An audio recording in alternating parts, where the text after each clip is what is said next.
Bulletin की शुरुआत करेंगे केंद्रीय गृह मंत्री अमित शाह के चंडीगढ़ दौरे से। अमित शाह ने चंडीगढ़ को कई बड़ी सौगातें दी हैं। उन्होंने यहां पुलिस कंट्रोल एंड कमांड वाहन को हरी झंडी दिखाई। इसके अलावा 266 करोड़ रुपए की लागत से तैयार 9 परियोजनाओं का उद्घाटन किया। इस दौरान अमित शाह ने उपराष्ट्रपति की मिमिक्री के वीडियो का भी जिक्र करते हुए राहुल गांधी और कांग्रेस पर निशाना साधा। विपक्ष के सदस्य संसद के बाहर महामहिम उपराष्ट्रपति की मिमिक्री करने का काम कर रहे थे। इससे ज्यादा निंदनीय काम कोई और हो नहीं सकता। और कांग्रेस जैसी पुरानी पार्टी के प्रमुख नेता इस देश में कभी भी ढेर सारी सरकारें आई और गई, परंतु संवैधानिक पदों की मर्यादा को हमेशा बनाए रखा गया। हमने कभी संवैधानिक पद पर बैठे हुए व्यक्ति के सम्मान को चोट नहीं पहुंचने दी, न पहुंचाई। मैं आज ये बात इसलिए कहना चाहता हूं कि देश की जनता को ध्यान में रहना चाहिए कि इतने महत्वपूर्ण लेजिस्लेशन जिस वक्त आ रहे हैं, ये 3 विधेयक कानून में परिवर्तित होने की प्रक्रिया हो रही, और उसी वक्त विपक्ष संविधान की मर्यादा तोड़ने के लिए संवैधानिक पद पर बैठे हुए महानुभावों का अपमान कर रहा है। 2024 की जंग अब तेज हो चुकी है। इसकी गूंज सड़कों पर सुनाई दे रही है। अमित शाह के दौरे से पहले चंडीगढ़ में कांग्रेस के नेताओं ने जोरदार प्रदर्शन किया, तो अमृतसर में कांग्रेस के कार्यकर्ताओं ने पीएम मोदी का पुतला फूंका। हालांकि दिल्ली में विपक्षी गठबंधन इंडिया के नेता एकजुटता दिखा रहे हैं, लेकिन पंजाब में चुनौती बिल्कुल अलग है।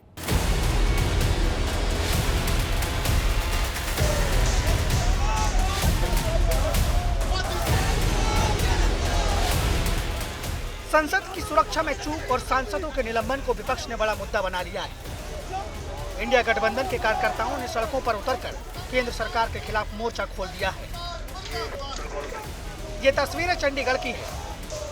अमित शाह के दौरे से पहले काले कपड़े पहनकर कांग्रेसी सड़कों पर उतरे और पैदल मार्च शुरू कर दिया।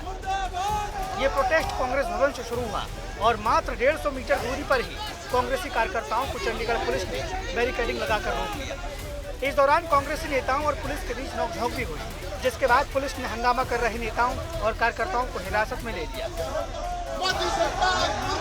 आप देख सकते हैं कांग्रेस के कार्यकर्ताओं को चंडीगढ़ पुलिस हिरासत में ले रही है और यहां पर काले झंडे दिखाए जा रहे हैं। तस्वीरें आप देख सकते हैं। खासी धक्का मुक्की चंडीगढ़ पुलिस और कांग्रेस के कार्यकर्ताओं के बीच में हो रही है। दरअसल इंडिया गठबंधन की तरफ से विरोध की कॉल की गई थी। बैरिकेड पर कांग्रेस के तमाम नेता यहां पर चढ़े हुए हैं। तस्वीरें आप देख सकती हैं। कांग्रेस नेता चंडीगढ़ में गृह मंत्री के दौरे के दौरान उन्हें काले झंडे दिखाने की जिद कर रहे थे। वो कह रहे थे कि संसद की सुरक्षा में हुई चूक के बाद गृह मंत्री को संसद में अपना बयान देना चाहिए था। वो हम अमित शाह जो चंडीगढ़ के अंदर आ रहे हैं, उनको ये काले झंडे और काले गुब्बारे दिखाने के लिए यहाँ पर एकत्रित हुए हैं, क्योंकि देश में संसद के अंदर सुरक्षा की इतनी बड़ी चूक हुई है, उस पर वो अभी तक संसद में बयान देने नहीं गए। अमृतसर में भी कांग्रेस के पूर्व विधायक डॉक्टर राजकुमार की अगुवाई में जोरदार प्रदर्शन हुआ। इस दौरान कांग्रेस नेताओं ने पीएम मोदी का पुतला भी फूंका। मुद्दा सांसदों के निलंबन का है, जिसे कांग्रेस ने सरकार की तानाशाही और लोकतंत्र पर हमले से जोड़ दिया है। और गृह मंत्री कोलों पार्लियामेंट के अंदर ये जवाब मंगया जा रहा है और वो जवाब देने की बजाय वो सारे उतों सस्पेंड किया जा रहा है, उन्होंने बाहर कढ़िया जा रहा है। इसलिए लोकतंत्र को बचाने वास्ते ऑल इंडिया कांग्रेस कमेटी ने पूरे देश के हैडकुआर्टर के अंदर, पूरे जिलों के अंदर ये नरेंद्र मोदी जी का पुतला साड़न, इन्हों के खिलाफ प्रोटेस्ट करन। आज जिला कांग्रेस कमेटी वालों ये हाल बाजार के विच प्रोटेस्ट किया गया। इससे पहले विपक्ष की तरफ से सबसे बड़ी मोर्चाबंदी दिल्ली में हुई। जंतर मंतर पर तकरीबन पूरा विपक्ष जुटा। मल्लिकार्जुन खड़गे, राहुल गांधी, शरद पवार, रामगोपाल यादव, सीताराम येचुरी और डी राजा समेत सारे बड़े चेहरे मौजूद रहे। राहुल गांधी ने छोटा सा भाषण दिया, लेकिन हमले तीखे किए। पार्लियामेंट हाउस में 2-3 युवा जंप करके अंदर आ गए। बीजेपी के सांसद सब भाग लिए, वो अलग बात है। जो अपने आप को देशभक्त कहते हैं, हवा निकल गई उनकी। सबसे पहली बात, अंदर कैसे आए? वो गैस का सिलेंडर ले आए। अगर गैस का सिलेंडर ला सकते थे तो कुछ और भी ला सकते थे। साफ है कि 2024 लोकसभा चुनाव को लेकर मुद्दे तैयार हो रहे हैं, इसलिए विपक्ष एकजुटता दिखाने की कोशिश कर रहा है। लेकिन पंजाब में चुनौती ज्यादा बड़ी है, क्योंकि एक तरफ पंजाब कांग्रेस के नेता आम आदमी पार्टी से चुनाव समझौता करने को तैयार नहीं है, वहीं चुनाव से पहले कांग्रेस में एक बार फिर गुटबाजी शुरू हो गई है। हालात ये हैं कि पंजाब में कांग्रेस के सामने विपक्षी एकजुटता से ज्यादा अपने नेताओं को एकजुट रखना सबसे बड़ी चुनौती है। चंडीगढ़ से सत्येंद्र चौहान और अमृतसर से अमित शर्मा के साथ आज तक ब्यूरो। अब बात कुश्ती महासंघ में सियासत की, जहां नए अध्यक्ष को लेकर घमासान थमने का नाम नहीं ले रहा।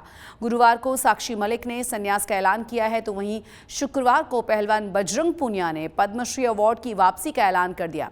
बृजभूषण के खिलाफ मोर्चा खोलने वाली ये पहलवान बृजभूषण के करीबी के अध्यक्ष बनाए जाने से नाराज हैं, जिस पर अब सियासत तेज हो गई है।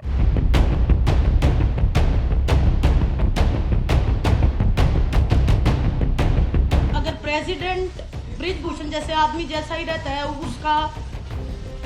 उसका बिल्कुल सहयोगी है, उसका बिजनेस पार्टनर है, वो अगर इस फेडरेशन में रहेगा तो मैं अपनी कुश्ती को त्यागती हूँ। अब जिसको संदेश लेना हो वो संदेश ले। दबदबा था, दबदबा रहेगा, और ये भगवान ने दे रखा है। जो बृजभूषण बोला दबदबा है, दबदबा रहेगा, किसके ऊपर दबदबा कायम करना चाह रहे हो? दबदबा था, दबदबा रहेगा, और ये भगवान ने दे रखा है।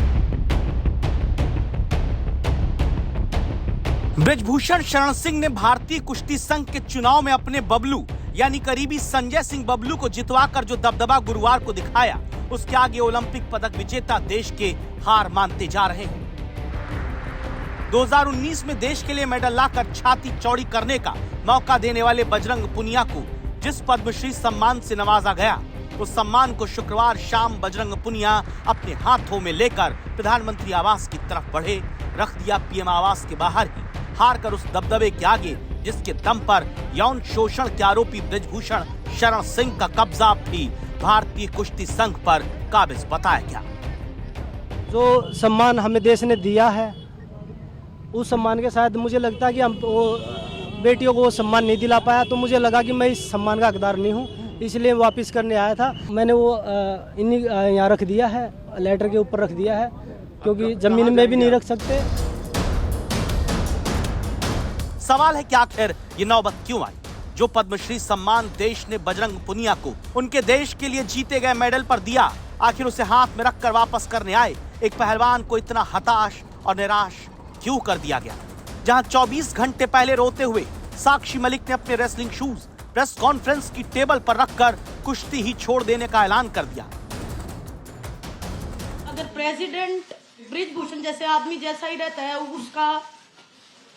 उसका बिल्कुल सहयोगी है, उसका बिजनेस पार्टनर है, वो अगर इस फेडरेशन में रहेगा तो मैं अपनी कुश्ती को त्यागती हूँ, और मैं आज के बाद कभी भी आपको वहां नहीं दिखूंगा। तो बस सभी देशवासियों को धन्यवाद। वहां अब प्रधानमंत्री के नाम चिट्ठी बजरंग पुनिया ने लिखी, कहा बीती 21 दिसंबर को हुए कुश्ती संघ के चुनाव में बृजभूषण एक बार दोबारा काबिज हो गया है। उसने स्टेटमेंट दी है, दबदबा है और दबदबा रहेगा। महिला पहलवानों की यौन शोषण का आरोपी सरेआम दोबारा कुश्ती का प्रबंधन करने वाली इकाई पर अपना दबदबा होने का दावा कर रहा था। हम सभी की रात रोते हुए निकली, समझ नहीं आ रहा था कहां जाएं, क्या करें, कैसे जिएं। इतना मान सम्मान दिया सरकार ने लोगों ने, क्या इसी सम्मान के बोझ तले दबकर घुटता रहूं? कारण सिर्फ एक ही है, जिस कुश्ती के लिए सम्मान मिले उसमें हमारी साथी महिला पहलवानों को अपनी सुरक्षा के लिए कुश्ती तक छोड़नी पड़ रही है। हम सम्मानित पहलवान कुछ नहीं कर सके। महिला पहलवानों का अपमानित किए जाने के बाद मैं सम्मानित बनकर अपनी जिंदगी नहीं जी पाऊंगा। ऐसी जिंदगी कचोटेगी ताउम्र मुझे, इसलिए सम्मान मैं आपको लौटा रहा हूं। आपका सम्मानित पहलवान बजरंग पुनिया।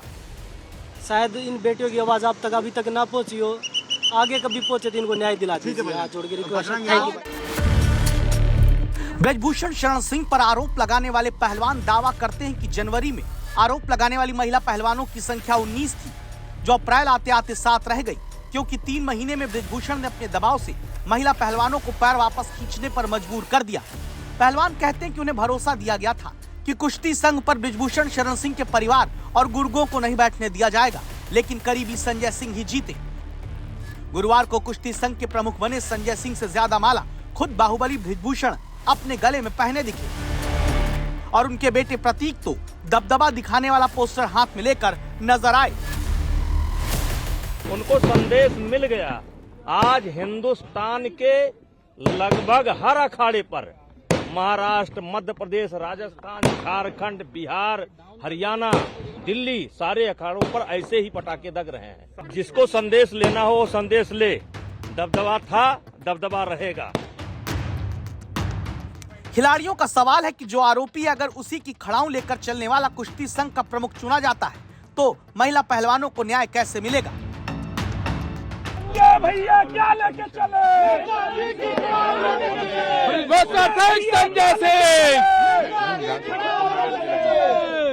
भैया क्या लेके चले? शुक्रवार शाम प्रियंका गांधी बजरंग पुनिया और साक्षी मलिक से मिलने पहुंची।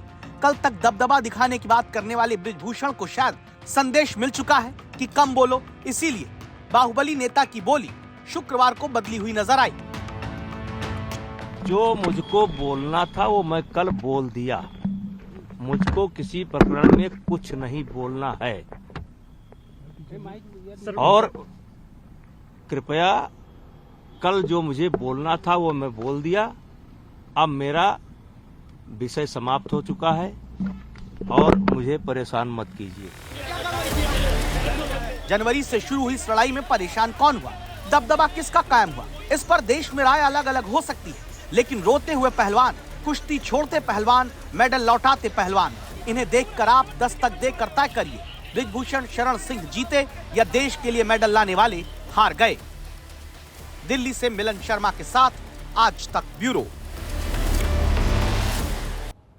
पंजाब में गैंगस्टर्स के खिलाफ पुलिस का एक्शन जारी है। अब जालंधर में पुलिस और बदमाशों के बीच मुठभेड़ हुई है और इस दौरान दोनों ही तरफ से फायरिंग की गई, जिसमें एक गैंगस्टर को गोली लगी है, जिसे गंभीर हालत में अस्पताल में भर्ती करा दिया गया है। घायल गैंगस्टर की पहचान हुई है दविंदर के रूप में। जलंधर पुलिस के द्वारा एक मुजरिम को पकड़ने दौरान एक क्रॉस फायरिंग हुई है। हम खड़े हैं मौके पर मौजूद। यह जलंधर कमिश्नरेट पुलिस के सीआई स्टाफ द्वारा कार्रवाई की गई है। आपको दिखा दें कि यहाँ मुठभेड़ हुई है, जिसमें आप देख सकते हैं कि यहाँ कारतूस भी तले हैं। पुलिस सूत्रों के मुताबिक बताया जाए तो यहाँ 5 फायर उनकी तरफ से किए गए हैं और उसके साथ जो एक व्यक्ति था उसको भी गोली लगी है और उसको अभी सिविल हॉस्पिटल में लेके जाया गया है। आपको बता दें कि वो इस मोटरसाइकिल पे यहाँ पर पहुंचा था। जब उसको रोका गया तो उसने फायरिंग कर दी, जिसके बाद क्रॉस फायरिंग हुई। क्रॉस फायरिंग के दौरान एक गोली उसके पैर में लगी है, जिसको अभी अस्पताल में ले जाया गया है। तो आप देख सकते हैं तस्वीरें, अभी भी जो पुलिस द्वारा कार्रवाई की जा रही है। देखा जा रहा है कि कहीं झाड़ियों में कोई और व्यक्ति तो नहीं, कि अभी एक जो साथी था उसको गोली लगी है। क्रॉस फायरिंग के दौरान उसको अस्पताल में इलाज के लिए लिया जाया गया है और ऑपरेशन अभी तक चालू है। देखना है कि क्या और इसके साथी तो नहीं। परमजीत सिंह रंगपुरी, आज तक, जलंधर। होशियारपुर की सेंट्रल जेल में 2 हवालातियों ने सुसाइड किया है। जानकारी के मुताबिक दोनों ही हवालातियों ने सुबह बाथरूम में फंदा लगा लिया और मृतकों में एक यूपी के बदायूं का है और दूसरा है होशियारपुर का रहने वाला। सुसाइड करने की वजह का पता लगाने के लिए पुलिस ने जांच शुरू कर दी है। पंजाब में अवैध शराब का कारोबार करने वालों की अब खैर नहीं, क्योंकि अब खास तरीके से ट्रेन किए गए स्निफर डॉग्स जमीन में छुपाई गई अवैध शराब को सूंघकर निकाल लेंगे। नकली शराब के इस जहरीले व्यापार को रोकने के लिए ये कदम उठाया गया है।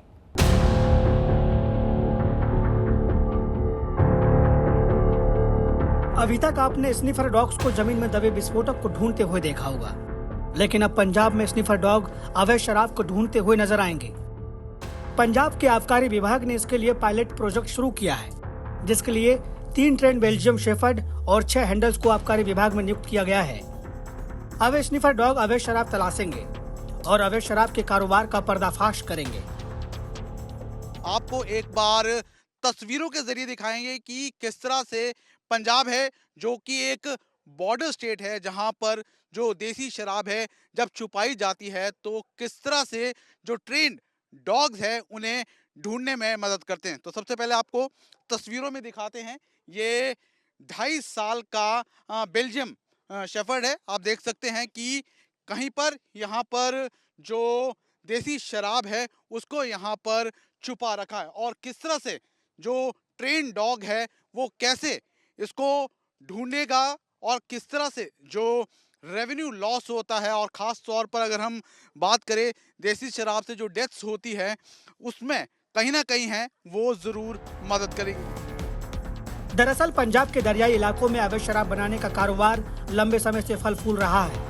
अवैध शराब बनाने वाले तस्कर इसे जमीन के नीचे दबा देते हैं, जिसकी वजह से कई बार अवैध शराब पकड़ने गई टीम को पता ही नहीं लग पाता। लेकिन अब 4 टांगों वाले ये सिपाही सूंघकर जमीन में दबी नकली शराब का पता लगा लेंगे।